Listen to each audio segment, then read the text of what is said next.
got the visa, yep. Do I have to go over there and get it stamped or anything before we go out? But you've got to wait for you to go. I'm at the border, about to cross from South Africa into Zimbabwe. I'm filming secretly because the government of President Robert Mugabe doesn't want the world to know about his country's economic collapse. Okay. No, because I've got the visa, I've got that form. There isn't anything left. To be caught filming or working as a journalist is to risk jail. Anyone seen helping me faces an even lengthier prison sentence, so I'm posing as a member of a church group until I know it's safe enough to say otherwise.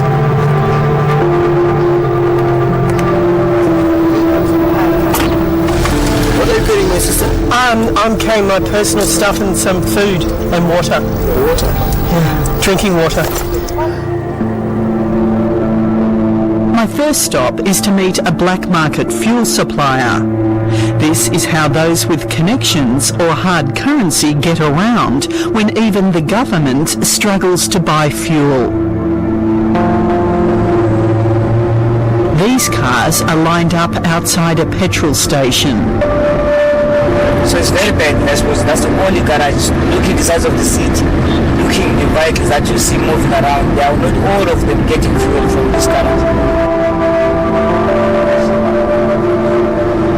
I'm being taken on a tour of Bulawayo, the largest city in the country's southwest, by City Councillor Charles Mpofu. He says his city suffers from more than just fuel shortages.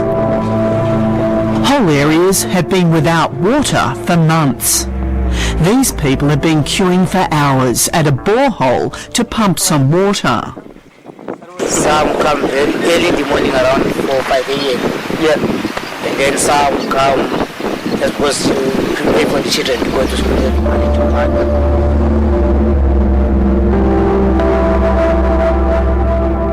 The supermarkets I visit throughout Zimbabwe's southwest all have one thing in common: virtually nothing for sale. Some shops are open, many no longer bother. What have you got today? Today is nothing. It's now we're dealing with that, see what's coming in. He's just saying nothing has come in today. It's only these rolls. Okay. These bread rolls are amongst the few baked today. So few, they never even make it to the shelves inside the store. When was the last time you had bread? Yeah. When was the last time we had bread? I think a month ago. A month ago? Yeah. This has been one of our busiest shops. Yeah. Providing services into the community that I come from. Yeah.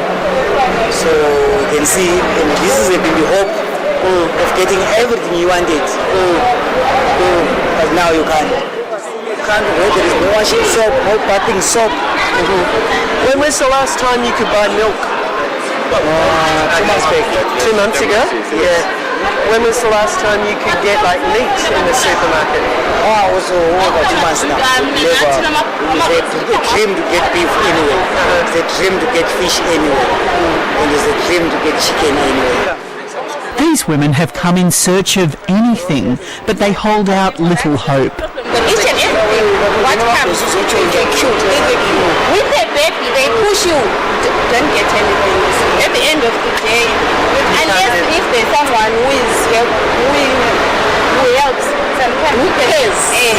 Come here with your baby. What makes it be like that for queues? Yeah. There is scarcity of everything. The liquid milk that is there, everybody wants to run for it. Whatever comes, queue.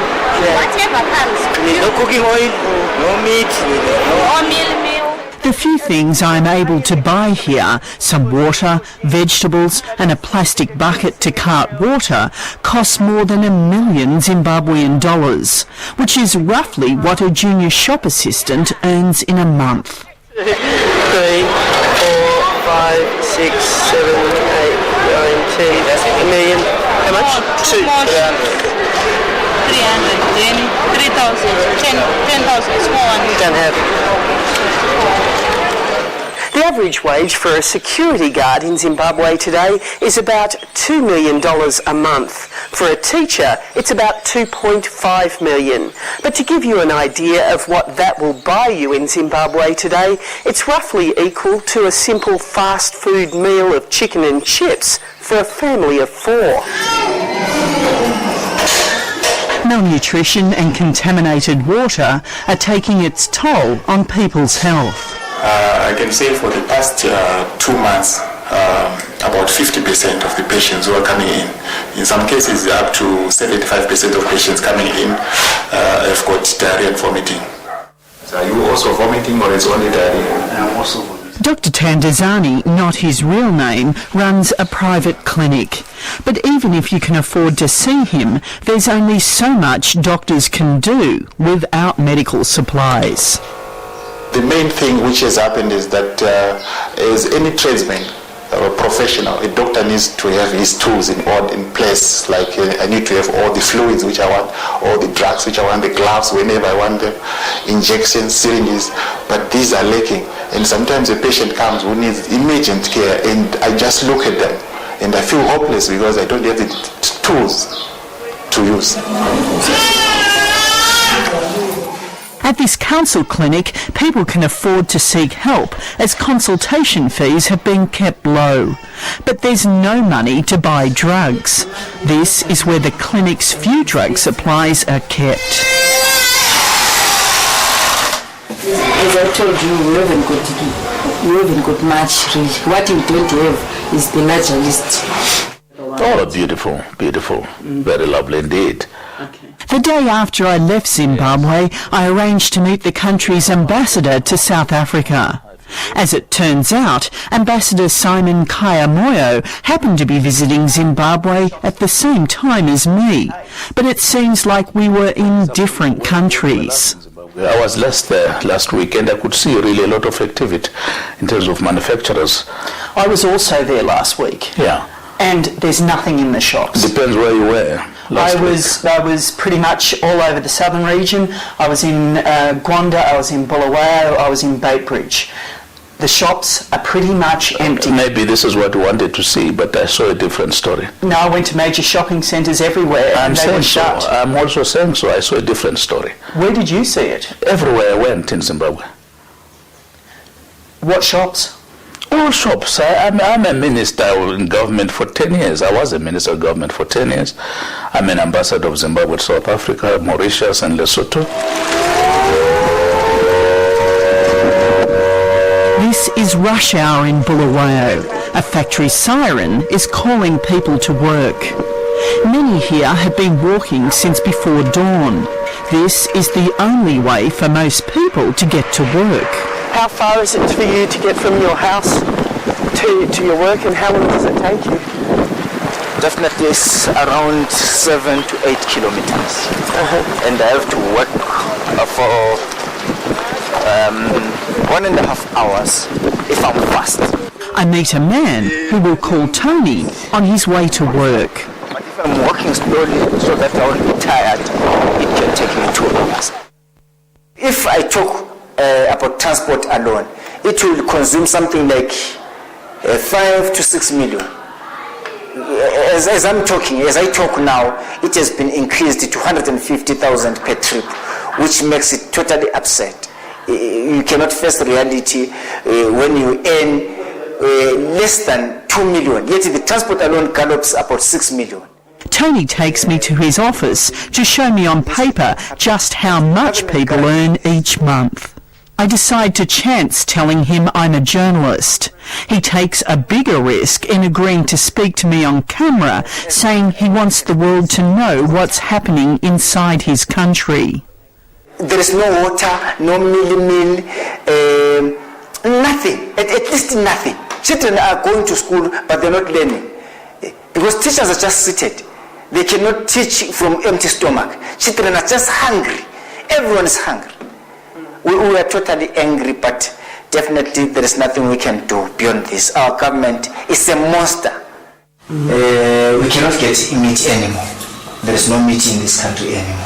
You can have... Tony invites me home to meet his family, but the children aren't all his. With almost a quarter of the population having left the country in search of work and a high death toll due to HIV/AIDS, almost everyone in Zimbabwe is raising someone else's children. This young baby needs all types of good stuffs like milk and almost everything, but she's getting nothing. We feed this child with this vegetable we are used to, which is incredible.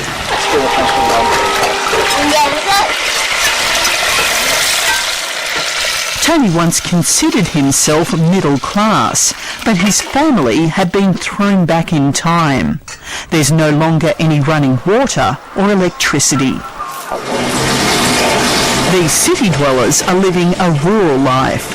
Water is gathered in buckets and cooking is done outside. It's definitely intestines. Yeah.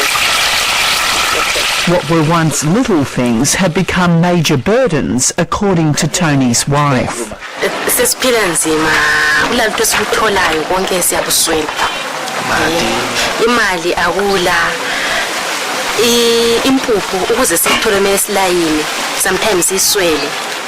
Then isitheko vele imbida itransport abantu bahamba ngenyawo emsebenzini akulalutho lukhona. You were there last week. Yes. What you saw, were you embarrassed? I was not embarrassed. I'm very happy because we are really moving in the right direction. How did you get around when you were there? Pardon? How did you get around? What form of transport? What do you mean what form of transport? You were there, or you went by car. How difficult was it for you to get petrol? I didn't have difficulties. Did you see everyone walking to work? Pardon? Did you see everyone? Of course, the walking to difficulties work? of transport. As I say, if you are slapped with sanctions and your fuel does not come as easy as it's supposed to be, naturally there will be problems. But the government has done all measures possible, including even trains are now carrying people, buses are carrying people. But certainly the difficulties are there, the challenges are there.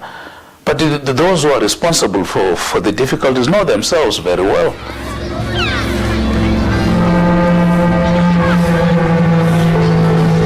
Ground maize, or mealie meal, is the dietary staple in Zimbabwe.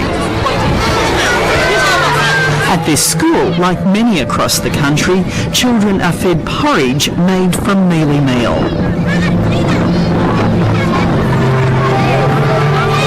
For a lot of the children here, this may be all they get to eat today. The school principal agreed to speak to me and to let me film, but he did not want to be identified.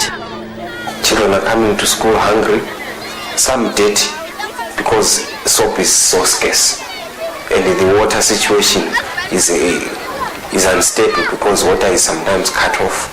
So sometimes children are forced to come to school without having had a bath. At this school, an international charity supplies the mealie meal, but it still has to be cooked, and with electricity almost non-existent, they have to rely on firewood. Yeah, we have problems, but most of the times we have problems when the firewood has run out, because the non-governmental organization that is providing the porridge is not in a position to constantly provide us with the firewood.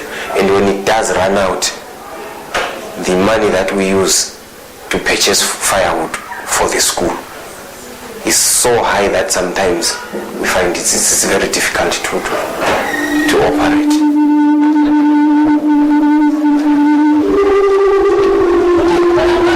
The government blames drought for the nation's inability to feed itself. But for years now, it's been seizing white-owned farms and giving them to blacks with little farming experience or equipment. Today, rumours have spread that new supplies of mealie meal have arrived, and a queue appears from nowhere. Inside the store, the manager is nervous. Excuse me, sir. Hi. I'm just checking the mealie meal. When are you going to start selling it? I'm sure within 10-15 minutes. Okay. Within 10 minutes. Customers are not allowed inside this store to buy. Only staff are given that privilege. There's never enough, and there's always fear that hunger may lead to violence. You're buying, are you buying it for yourself? Yes. For a week or so, and then is that queuing?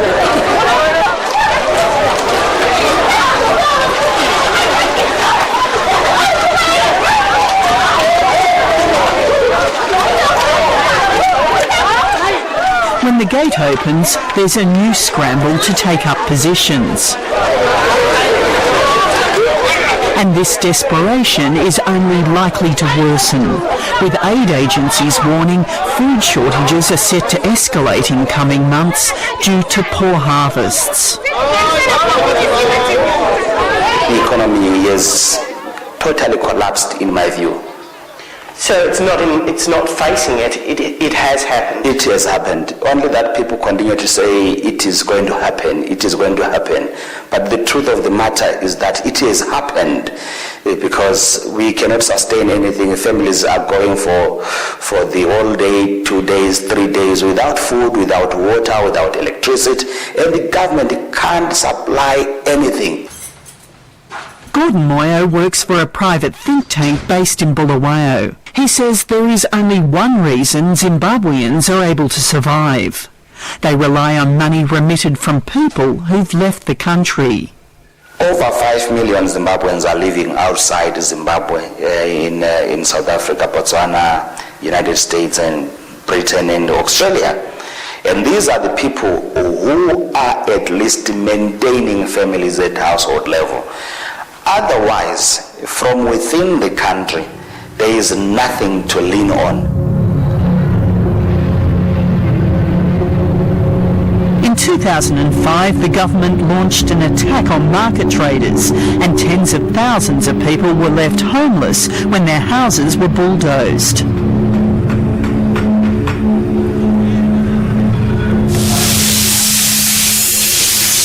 Now manufacturers and retailers believe they're the new enemy of the state. Sam Nube is a businessman trying to make sense of the government's latest policies. He has outlets selling tyres in 2 cities, but says he has no stock. He agrees to speak to me in his store, but I have to hide my camera when he gets nervous about being seen. We continue, crouched low, out of view. What we are seeing at the back here, they are customers' tires which have come for puncture repairs. Otherwise, on new tires, we've got just those few new tires, big ones. Otherwise, we don't have the stocks. In July, the government forced businesses to cut their prices in half. Widespread looting resulted. But more than 10,000 retailers have been arrested and jailed for failing to comply with the new price controls. Now the government is proposing to nationalize 51% of foreign or white-owned businesses. Sam Nube chooses his words carefully in daring to call for change. Unfortunately, in Zimbabwe, there are certain words which are taboo. And there are things which are undiscussable. And I'm saying, I think now as people, we have to allow ourselves to discuss the undiscussables, because we have to have a paradigm shift. We have to change ways of doing things. We have to think and say, why are we in this predicament? And address, because if we don't do that, we'll be fooling ourselves.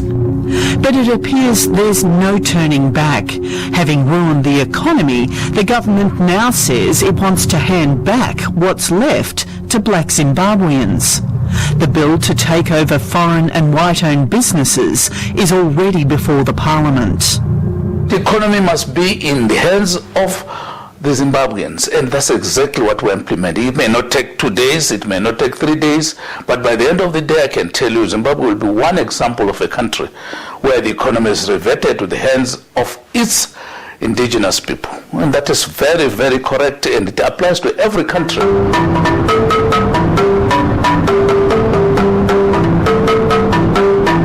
Farming community, as you can see, this is a very urban farming area. most of these people used to keep dairy cows, goats, sheep, and things like that, and do some farming. Nothing is taking place at the moment. So Paul Sewella stood as an independent presidential candidate in the last election. He's since been labelled an enemy of the state and charged with treason. He's taking me to his home just outside Bulawayo City, where it should be safer to speak. But even here, police have him under surveillance. are they coming? Yes, there they are. We retreat indoors. He does not believe elections scheduled for March next year will be free and fair, or that Robert Mugabe will willingly hand over power. What you are asking me simply is like saying Saddam Hussein would willingly hand over power to a democratically elected government. There's no way he was going to do that. Neither would the Taliban would have been pleased to see democracy in Afghanistan. Why contest the election then? Well, yes, why contest the election is a very difficult question, because if you don't go to the elections, in one way or the other, people will be saying, look, you have no support. So this is why you're not going to these elections.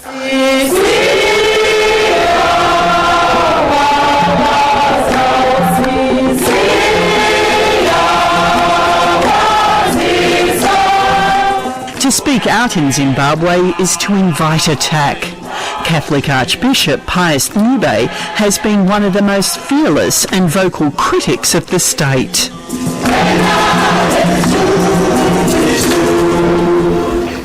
Unless we care for the poor as a country, we will have failed in our duty to fellow human beings. Earlier this year, Nyube called for foreign intervention to oust a president who he later called both a bully and a murderer. But he's now stepped down, a victim of what's widely believed to be a dirty tricks campaign orchestrated by the state. Just weeks after his attack on Mugabe, the state media gleefully published these photos, alleging they are of Bishop Nyube and a number of women taken in the bedroom of his home.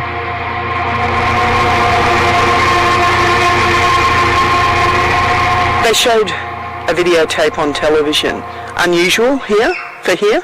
It's never happened before. You don't show people, whoever they are, in bed together on prime time news. Even in Zimbabwe you don't. For the majority of the people, though, who are not Catholics, that was not a very big deal, whether it was true or false. The fact was that it was one of their leading people, a champion of theirs, who was being mistreated, tricked, treated very badly.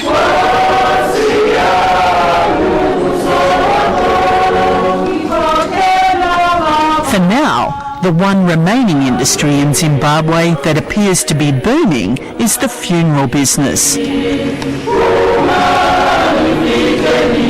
The city's gravediggers can't keep up with demand, according to Bulawayo City Councillor Charles Mpofu. The requirement of people to be buried today to move along with the requirement of meeting that demand, we have completely failed. And at the same time, one of the reasons we don't have adequate staff. Zimbabwe is presided over by an octogenarian leader, but it has the world's lowest life expectancy, 37 years for a man, 34 for a woman. This is the children's section of the cemetery. This gravedigger started early this morning. He works slowly because he's hungry. He doesn't earn enough to buy sufficient food for himself or his family. How many graves do you do a day? How many? Two a day? Yes. I've never ate anything from morning. No, you've had no breakfast? Yes. No meal, no money. Very difficult. Mm-hmm. With little water, electricity, food or fuel, and no relief in sight, Zimbabweans can only pray that they survive the death of their economy.